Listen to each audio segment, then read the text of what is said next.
వ్యవసాయం అంటే వ్యవసాయదారుల కంటే ఎక్కువగా కౌలు రైతులు చేస్తున్నారు. ఈసారి ఇట్టి పరిస్థితిలో కౌలు రైతులకి బ్యాంకు ద్వారా రుణాలు ఇట్టి పరిస్థితులు ఇవ్వాలి.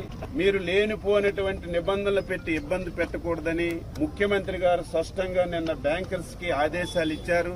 ఈసారి కౌలు రైతులకు కూడా నిబంధనలు చూడకుండా లిబరల్ గా అవకాశం ఉన్నంత వరకు లోన్లు కూడా ఇవ్వాలని ఈ సందర్భంగా తెలియజేస్తున్నాను. అదేవిధంగా వ్యవసాయం అంటే అందరం కూడా వరి మీద పెడుతున్నాం.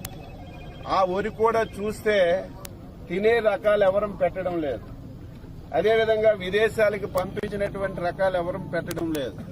మనం పెట్టినటువంటి ఏదైతే వరి ఇటు తినడానికి పనికి రావడం లేదు, అటు విదేశాలకు పంపించడానికి పనికి రావడం లేదు.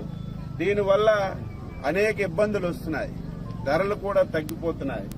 అందుకే ఈసారి ప్రభుత్వం ఏవైతే సన్న రకాలు ఉన్నాయో రైతులు సన్న రకాలు పెట్టడం చాలా వరకు ఇంట్రెస్ట్ చూపరు.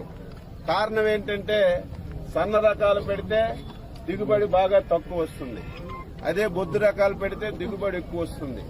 దానికి కూడా ప్రభుత్వం ఒకవేళ సన్న రకాలు పెడితే ప్రభుత్వం నుంచి ఎటువంటి సహకారం అందించాలి, ఏ విధంగా రైతుకు ప్రోత్సహించాలనేది ఒక ఆలోచన చేస్తున్నాం.